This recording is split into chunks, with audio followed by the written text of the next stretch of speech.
Basic मैं record कर रहा हूँ क्योंकि ये लाइफ टाइम काम आने वाली चीज है। देखो, परमुटेशन कॉम्बिनेशन पहली बार आता है क्लास 11th में।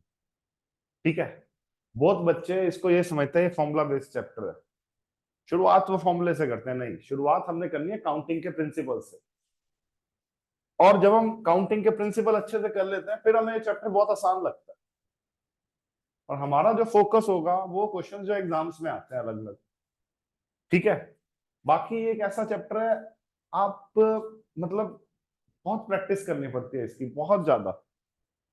मतलब आप हर बार क्वेश्चन उठाओगे तो कुछ नया ही होगा। अगर मैं कैट के पेपर की बात करूं या आईआईटी के पेपर की बात करूं, हाँ, बैंक लेवल और कई एग्जाम्स ऐसे होते हैं जिनमें फिक्स क्वेश्चन होते हैं कि यही आने हैं। लेकिन अगर मैं कैट लेवल तक के एग्जाम की बात करूं या आईआईटी जेई की बात करूं तो हर बार कुछ नया ही क्वेश्चन आएगा। तो उसके लिए बेसिक फंडे स्ट्रांग होना बहुत ज्यादा जरूरी है। ठीक है जी, तो आज हम शुरुआत करेंगे परमुटेशन एंड कॉम्बिनेशंस। ठीक है, अब जो बच्चा 11th में परमुटेशन करता है उसको 12th में कई चैप्टर्स में हेल्प हो जाती है। ठीक है, फिर जो ग्रेजुएशन लेवल पे परमुटेशन करता है उसको बैंकिंग एग्जाम्स में कोई दिक्कत नहीं आती, कैट में कोई दिक्कत नहीं आती, 12th के बाद जेई का पेपर होता है उसमें कोई दिक्कत नहीं आती, बहुत सारे फंडे रिलेटेड है। तो इस चैप्टर का पर्पस क्या है? इस चैप्टर का पर्पस है काउंटिंग। एक होती है मैनुअल काउंटिंग और एक होती है काउंटिंग विद सम टेक्निक्स। तो जब हम टेक्निक से साथ काउंटिंग करते हैं, जो हमारा टाइम है ना वो बहुत ज्यादा कम लगता है। जो हमारा टाइम है वो बहुत ज्यादा कम लगता है। तो इस चैप्टर में हमें कुछ टेक्निक सीखनी है। मान लो परमुटेशन में किसी क्वेश्चन का आंसर 1 लाख आ रहा है, 1 लाख। अगर मैं मैनुअल काउंटिंग करूं तो मेरे को लाख तक गिनना पड़ेगा, मेरे को तो पता नहीं कितना टाइम लग जाएगा। और परमुटेशन की टेक्निक से हम इजिली चीजों को काउंट कर पाएंगे। जैसे मैं एक एग्जांपल लेता हूं। सपोज इस क्लास में 10 बच्चे हैं, सपोज एग्जांपल ले रहा हूं।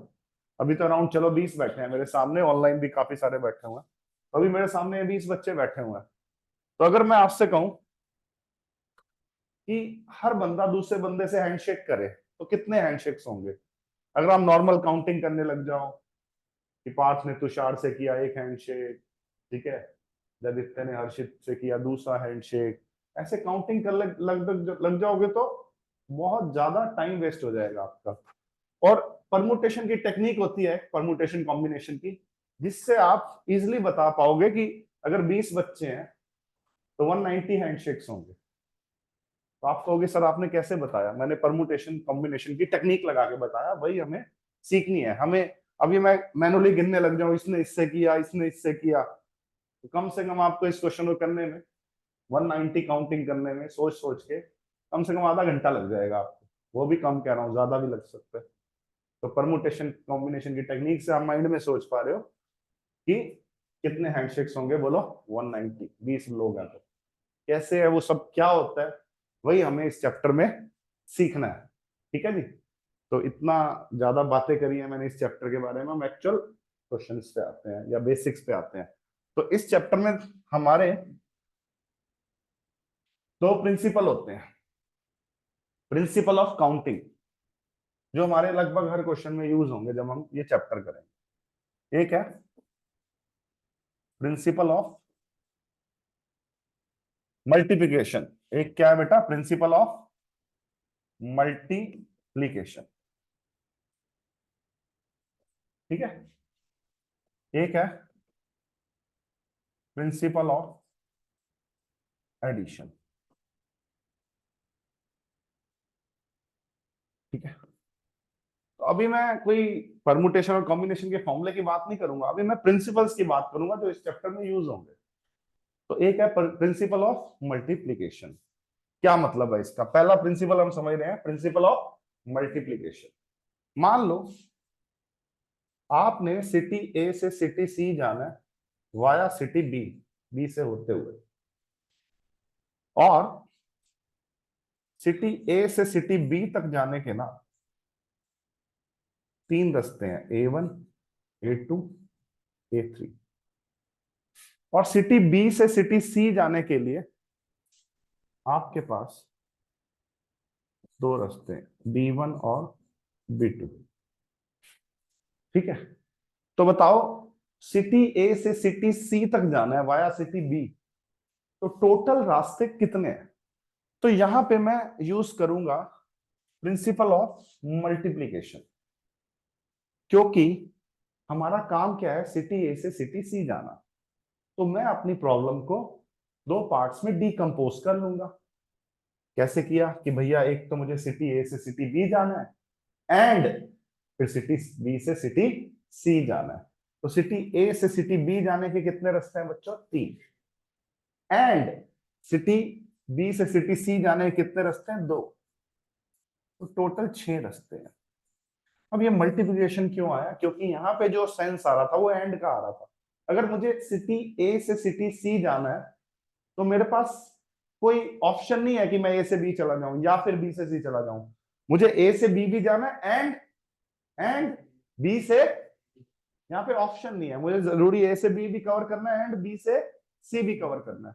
तो यहाँ पे एंड वाला सेंस आ रहा है, तो इन दोनों के बीच में कौन सा साइन लगेगा? बोलो, मल्टीप्लीकेशन। ये बात याद रखेंगे। आप मैनुअली भी काउंटिंग करके देखो, यहाँ तो मैंने 3 दूनी 6 कर दिया, प्रिंसिपल ऑफ मल्टीप्लीकेशन लगा दिया, ठीक है। आप मैनुअली भी काउंटिंग कर लो। आप एक रास्ता क्या होगा बच्चों, A1 गए, फिर आगे B1 फॉलो कर लिया, A1 B1, फिर A1 गए A से B, फिर आगे कौन सा रास्ता फॉलो कर लिया? B2, A1 B2, फिर A2 B1, समझ गए,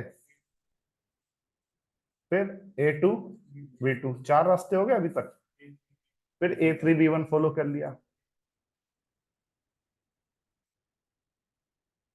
तो टोटल रास्ते कितने लिखे मैंने? 1 2 3 4 5 6। जब मैं लिख रहा हूं सभी रास्ते लिस्ट डाउन कर रहा हूं, तो it's a type of manual counting. But हमें तो अवॉइड करनी है यार। जब आंसर लाख होगा मेरा, 10 लाख होगा, तो क्या मैं मैनुअल काउंट, हजारों में भी आप मैनुअल काउंटिंग करने लग जाओ तो 1-1 घंटा लगा दोगे, 2-2 घंटे लगा दोगे। तो वहां पे हमारा क्या चीज हेल्प करेगी? ये चैप्टर के प्रिंसिपल्स हेल्प करेंगे। तो अभी मैंने क्या सिखाया आपको? Principle of multiplication. हमें मल्टीप्लाई कब करना है? जब एंड वाला सेंस आ रहा हो। मतलब हमने अपनी प्रॉब्लम को 2 पार्ट्स या 3 पार्ट्स या 5 पार्ट्स में डिकम्पोज किया। यहाँ पे तो मुझे 2 पार्ट्स में डिकम्पोज करना पड़ रहा है कि ए से बी और बी से सी, एंड बी से सी, है ना। और दोनों पार्ट होना जरूरी है, ए से बी होना भी जरूरी है, एंड तभी मेरे को मल्टीप्लाई लगा। लेकिन कभी ऐसा हो जाए कि ऑप्शन हो आपके पास, जैसे अगर मैं कहूं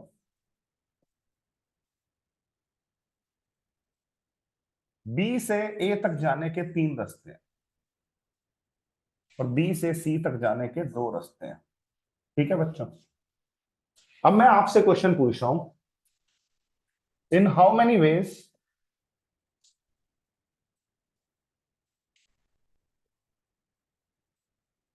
पर्सन